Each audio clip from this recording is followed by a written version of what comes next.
Buddhist विचार channel में आप सभी का स्वागत है।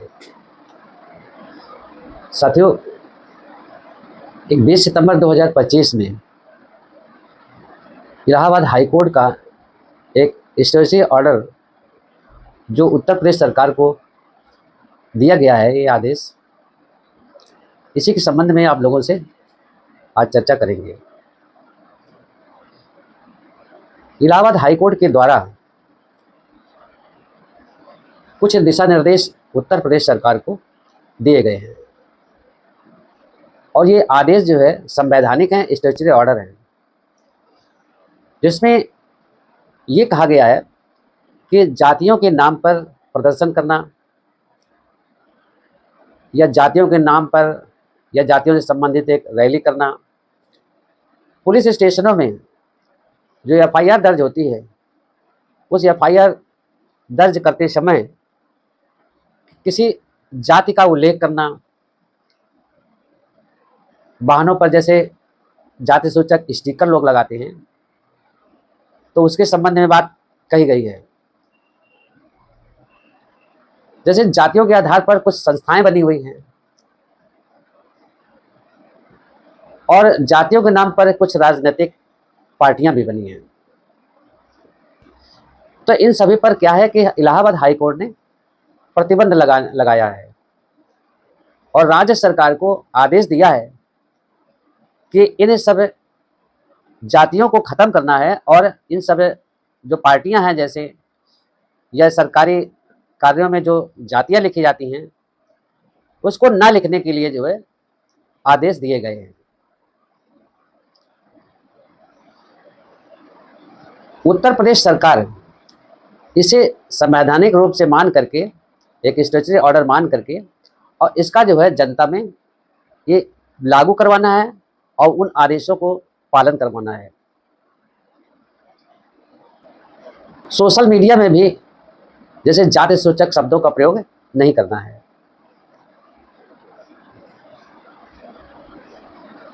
डॉक्टर अंबेडकर ने इस विषय पर तो पहले ही चर्चा की थी और पहले ही कहा था, और इस जातियों को समाप्त करने के लिए उन्होंने एक पुस्तक भी लिखी थी। उस पुस्तक का नाम था एनिहिलेशन ऑफ कास्ट। वो कहते थे कि जातीय प्रथा को, जो जातियां बनाई गई हैं, ये जो प्रथा काफ़ी दिनों से चली आ रही है, लगभग 1000 वर्ष से, तो इस जातियों को पूर्णतः समाप्त कर देना चाहिए। इससे होता क्या है कि इससे सामाजिक जो भाईचारा होना चाहिए वो नहीं हो पाता है, और जब भाईचारा नहीं होता है तो हमेशा आपसी विवाद और एक दूसरे को नकारात्मक दृष्टि से देखने का काम करते हैं। आज भी हमारे समाज में भारतीय संविधान लागू होने के बावजूद इस जातियों का सिस्टम ऐसा है कि समाप्त ही नहीं होता है। कहते हैं ना कि जाति है तो जाति ही नहीं है। उनके मन में वो विचार हमेशा बने ही रहते हैं और इसी कारण से एक दूसरे को घृणा के भाव से देखते हैं, नकारात्मक दृष्टि से देखते हैं। इन जातियों के कारण मनुष्यों का जो मानसिक और सामाजिक शोषण होता है, इन जातियों के कारण मनुष्यों का क्या होता है कि एक शोषण होता है, वो सामाजिक और मानसिक तौर पर। किसी व्यक्ति को यदि ये कह दिया जाता है कि आप अमुक जाति के हो, छोटी जाति के हो, तो वहीं पर उसका मानसिक संतुलन जो है वो बहुत कमजोर हो जाता है। आधी जो जो उसकी कार्यक्षमता है व्यक्ति की, वो पहले ही कम हो जाती है। ऐसी अवस्था में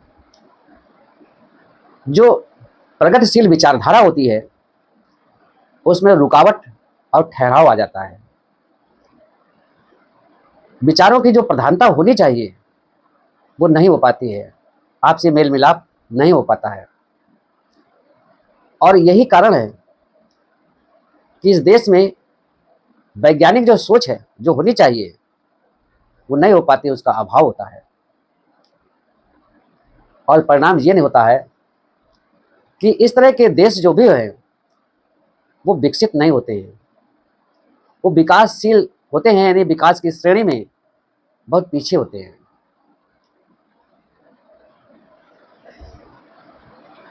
अगर केंद्र सरकार और राज्य सरकार इसे समाप्त करने का प्रयास करती है तो एक ये बड़ा कदम होगा और ये देश के हित में होगा। लेकिन क्या सरकारें जो जाति और धर्म के आधार पर चल रही हैं, जाति के आधार पर, धर्म के आधार पर बनी हुई हैं, तो क्या ये ईमानदारी से ऐसा कार्य कर पाएंगे? हमें तो इसका बहुत मुश्किल लगता है।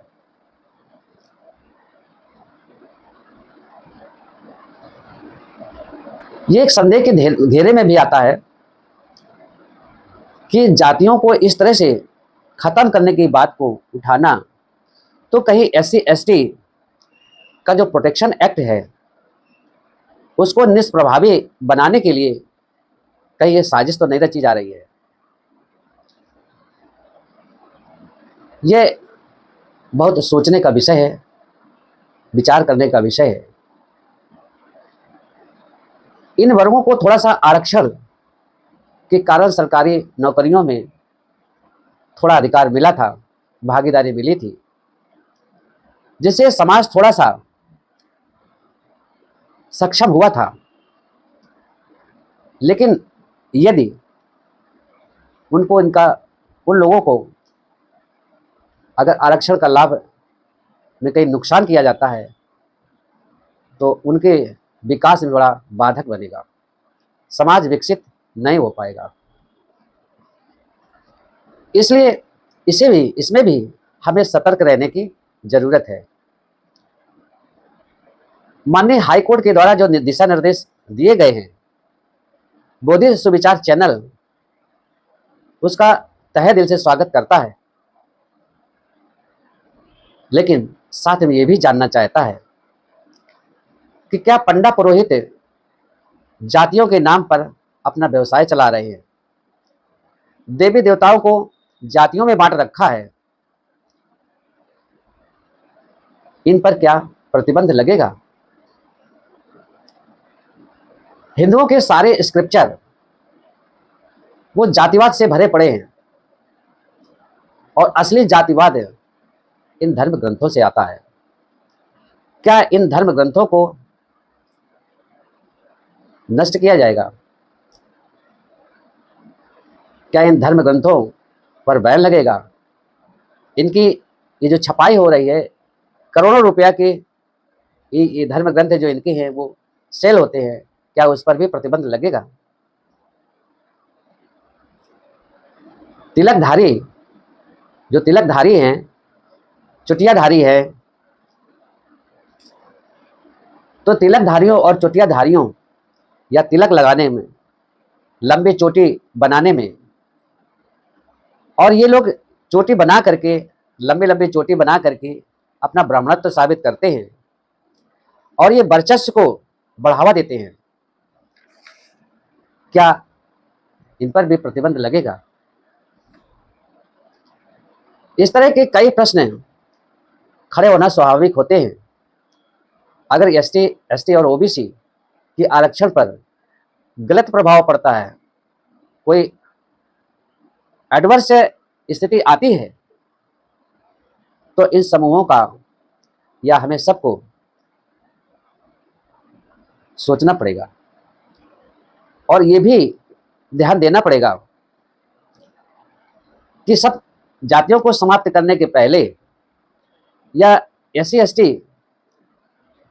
का जो आरक्षण है वो अगर समाप्त होता है तो हमें सामाजिक, राजनीतिक और आर्थिक पहलुओं पर भी ध्यान देना पड़ेगा, क्योंकि राजनीतिक क्षेत्र में भी जो हमारे लोग हैं वो एक तरह का चमचे ही हैं, गद्दार हैं। उनकी नीतियां जो हैं, जब भी किसी पार्टी में वो जाते हैं तो वो काम जो करते हैं वो पार्टी की नीतियों के आधार पर करते हैं। वो इस कमज़ोर समाज के लिए या एससी, एससी, ओबीसी के लिए वो कभी बात नहीं करते हैं। तो हमें इन पहलुओं पर भी विचार करना होगा कि जो एससी, एसटी, ओबीसी हैं वो आर्थिक क्षेत्र में वो कितना मजबूत है।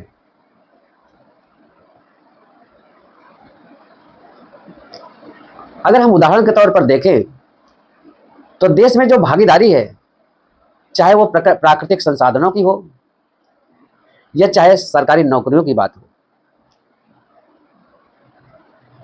उसमें सबसे ज़्यादा जो अधिकार लिए बैठे हैं वो उच्च वर्ण के लोग ही हैं। तो मेरा कहना यह है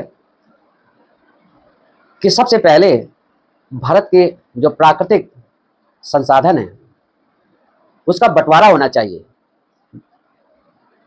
जो समाज में जैसा जिसका अनुपात है उस अनुपात के अनुसार संसाधनों का बंटवारा होना चाहिए, और साथ ही जो नौकरियां हैं उन नौकरियों में भी उसी अनुपात में हिस्सेदारी मिलनी चाहिए, जिससे सुनिश्चित किया जा सके कि सामाजिक संतुलन सुनिश्चित किया जा सके। क्योंकि अभी तो कुछ लोग ऐसे हैं जो 90% संसाधनों में पूरा कब्जा किए बैठे हैं। तो इसका भी निर्णय होना चाहिए, जिससे समानता का जो बिंदु है उसके निकट सभी को ला करके और उन्हें एक जगह पर केंद्रित किया जाए, वरना ये सब सारी चीजें एक स्वप्न के रूप में ही रह जाएंगी। अब हमें देखना यह है कि उत्तर प्रदेश की सरकार जो इलाहाबाद हाई कोर्ट के द्वारा जो स्टेशनरी ऑर्डर, जो वैधानिक आदेश सरकार को दिए हैं, वो कितना पालन करवाती है, ये तो भविष्य के गर्भ में है। आगे हम देखते हैं कि ये सरकार किस तरह से काम करती है, और हम सबको इस पर बहुत सावधानी से देखना पड़ेगा, विचार करना पड़ेगा, समझना पड़ेगा। तो साथियों, आज का वीडियो यही तक है। नमो बुद्धाय, जय भीम, जय भारत।